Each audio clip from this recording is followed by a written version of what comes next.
So ఇది just sample మాత్రమేనండి. మా సినిమాలో కంసరాజు లేకపోతే, దేవదత్త గారు లేకపోతే there is no Devaki Nandana Vasudeva. The మూవీలో ఫస్ట్ క్రెడిట్ ఆయనకి వెళ్తుంది. అంత పవర్ఫుల్ అవుట్పుట్ ఇచ్చారు, అంటే యాక్షన్ కానివ్వండి. సో మీరెంతైనా ఎక్స్పెక్టేషన్ పెట్టుకోండి. క్లైమాక్స్కి వచ్చేసరికి మీరు థియేటర్ నుంచి బయటికి వెళ్ళేటప్పుడు డెఫినెట్గా అరే ఎక్స్పెక్ట్ చేయలేదు వీళ్ళ దగ్గర నుంచి అవుట్పుట్ అనేది మాత్రం డెఫినెట్గా చూస్తారు. ఎవరు ఇంత సాహసం చేయరు, 10 నిమిషాలు చూపిస్తారు. ఎందుకంటే డిస్ట్రిబ్యూటర్లు ఇంకా డబ్బులు కట్టరు, గురువారం నైట్ దాకా వెయిట్ చేస్తారు. బట్ స్టిల్ మేము చూపిస్తున్నామంటే మీరు ఏదైనా చేయండి, మా మూవీ హిట్ మేము ముందరనే చెప్పేస్తున్నాను. So to show us our confidence మేము ముందుగానే చూపించాము. నేను ఇంకా యాక్చువల్లీ ఇంకా హీరో ఇంట్రడక్షన్ వరకు వెళ్దాం అనుకున్నాను. బట్ డైరెక్టర్ గారు నువ్వు సినిమా మొత్తం ఇప్పుడు చూపిస్తాయింది, ఎవరు థియేటర్కి రారు అన్నారు. అంటే నేను ఒక ప్రొడ్యూసర్లా కాక ఒక నార్మల్ ఆడియన్గా అంటే ఇంక చూపిస్తాము, మన దాంట్లో దమ్ము ఉంది, ఈ కసి నాకు బాగుందండి. అందుకే నేను లాస్ట్ మినిట్లో డెసిషన్ తీసుకొని మామూలు డైరెక్టర్ గారు అందరినీ కన్విన్స్ చేసి చూపిద్దాము, మనం సంథింగ్ మనదేదో అల్లటప్ప సినిమా కాదు అని అనుకుంటున్నాను. సో ఈ జర్నీలో నేను చాలా అప్స్ అండ్ డౌన్స్ చూశానండి. కొత్త ప్రొడ్యూసర్ వస్తే అది ఎలా ఉంటుందో నాకు మంచి జరిగినాయి, చెడు జరిగినాయి. సో బట్ నా రిక్వెస్ట్ ఏంటంటే ఇండస్ట్రీలో ఉన్న వాళ్ళకి ఆ కమిషన్ల వ్యాపారం తగ్గించండి. కొత్త ప్రొడ్యూసర్ని కొంచెం ఆ ఫస్ట్ మూవీ బతకనివ్వండి. సో అదొక్కటే నా సైడ్ నుంచి రిక్వెస్ట్. వచ్చిన వెంటనే చంపేయకుండా బాతుని చిన్నగా అది గుడ్డు పెట్టింది రోజు ఒకటి తినండి. సో అదొక్కటేనండి. అండ్ మూవీ తీయటం ఒక ఎత్తు అయితే దాన్ని రిలీజ్ చేయడానికి అది పెద్ద యుద్ధమే చేశాను నేను. ఒకడు వెళ్ళి ఆ సినిమా బడ్జెట్ ఇంత అయింది అంటాడు. నేను లెక్కలతో సహా నేను అఫిషియల్గా అనౌన్స్ చేస్తాను అండి. వీ స్పెంట్ 18 crores 96 lakhs అండి, 4 lakhs తక్కువ 19 crores వితౌట్ ఇంట్రెస్ట్. సో మేము సెకండ్ మూవీకే 20 కోట్ల మార్కెట్ చేయగలిగామంటే అది ఓన్లీ అశోక్ బాబే నాకు తెలిసి ఇండస్ట్రీలో ఎవరికి లేదు అంత మార్కెట్.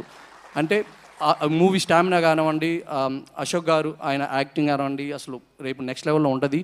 మహేష్ గారి ఫ్యాన్స్ అసలు ఈ కాల్ రేసుకోవచ్చు, మీకు మంచి ఆర్టిస్ట్ దొరికాడండి.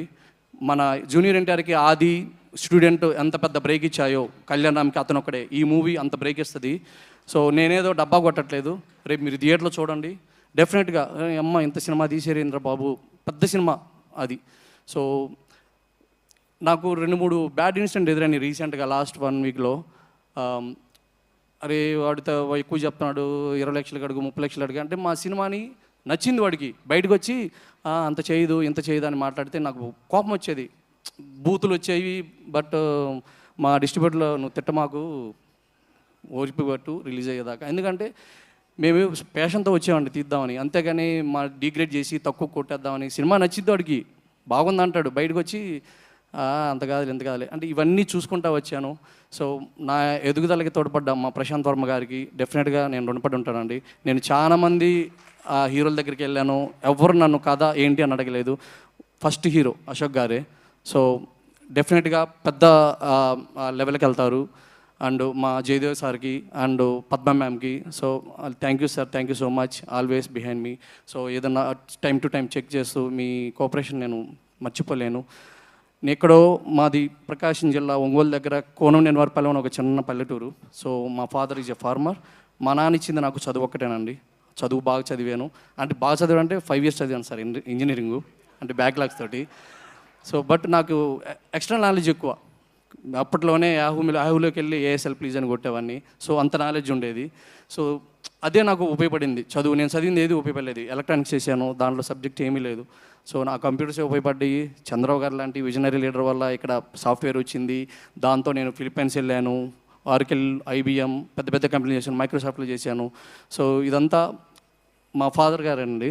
ఎందుకంటే నేను ఎప్పుడు మంచి సన్నగా లేను, అంటే గాలికి తిరిగాను, ఆయన చెప్పినట్టు చదివేవాడిని కాదు, సినిమాలు వద్దన్నాడు, అన్నీ మనకు అగనెస్ట్గానే చేశాడు. బట్ నన్ను కాపాడుకుంటా వచ్చాడు. సో మరలా నేను ఆయనకే కొడుకుగా పుట్టాలి, ఆయనే నాకు మా నాన్నగా రావాలని నేను పదే కోరుకుంటున్నాను. సో ఎందుకంటే ఒక మిడిల్ క్లాసు మాది కోనంనేనివారిపల్లెం అంటే చాలా సింపుల్ విలేజ్ సార్, అందరు ఫార్మర్సే, రిచ్ ఫెలోస్ ఎవరు లేరు. చదువుతోనే పైకి వచ్చాం అందరం వ్యవసాయ కుటుంబం నుంచే. సో మాకుండే ప్యాషన్స్ కానీ, నేను 11 సంవత్సరాల క్రితం నేను మా డైరెక్టర్ అర్జున్ జంధ్యాల గారిని నేను ప్రసాద్ ల్యాబ్స్లో కలిశాను సింహ రిలీజ్ అప్పుడు. బాలకృష్ణ గారి అన్ని ఫ్లాప్లే అప్పుడు. మేము వెళ్ళి ఆయన అడిగాం, సార్ ఈ సినిమా హిట్ అయిద్దా అని. మీరు హ్యాపీగా వెళ్ళండి, ఈ సినిమా పెద్ద హిట్ అని చెప్పారు. సో అప్పుడు చెప్పారు నేను ఇట్లా డైరెక్టర్ అవుదాం అనుకుంటున్నాను. అప్పుడు ప్రస్థానం మూవీకి రవిబాబు గారి దగ్గర అసిస్టెంట్ డైరెక్టర్ చేశాను. చేస్తే ఇప్పుడు కొత్త వాళ్ళకి ఎవరు ఛాన్స్లు ఎవరు, నువ్వు వెళ్ళి సంపాదించుకోనరా.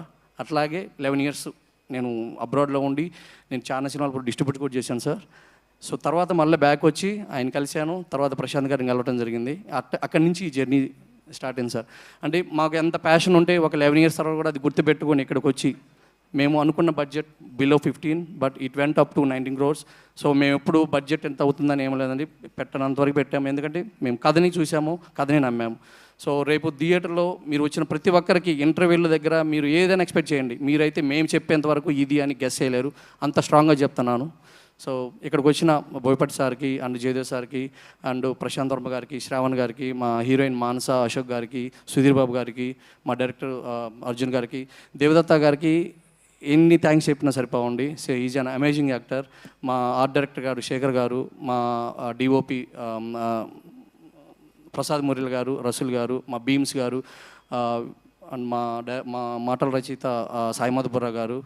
సో ఇంకా మా production bye Ramesh, light మ్యాన్లు Durgarao, ఇంకా ఉన్నారండి. నేను అందరితో కలిసిమెలిసి తిరిగానండి. నేను సెట్లో నేను ప్రొడ్యూసర్ నేను ఎవరికి తెలియదు. ఎందుకంటే ఒక నార్మల్ బాయ్గా నేను నుంచొని అబ్జర్వ్ చేసేవాడిని. చాలా లుక్ పుల్స్ కనిపెట్టాను ఇక్కడ ఎలా జరుగుతుంది ఫస్ట్ మూవీ వాళ్ళకి. సో ఇవన్నీ నెక్స్ట్ ప్రొడక్షన్లో నేను ఓవర్కమ్ చేస్తాను. అండ్ నా ఫ్రెండ్స్ రజాక్, ఆయన ఎగ్జిక్యూషన్లో ఎక్కడ ఉన్నారు రజాక్, అండ్ శరత్, నా ఫ్రెండ్ శరత్, అండ్ చందు అని యుఎస్లో మా బ్రదరు, మా బావగారు కానీ వీళ్ళందరూ సపోర్ట్ చేయబట్టి నేను ఇంత దూరం వచ్చానండి. So thank you so much. Thank you so much Balu గారు. ప్యాషన్తో పాటు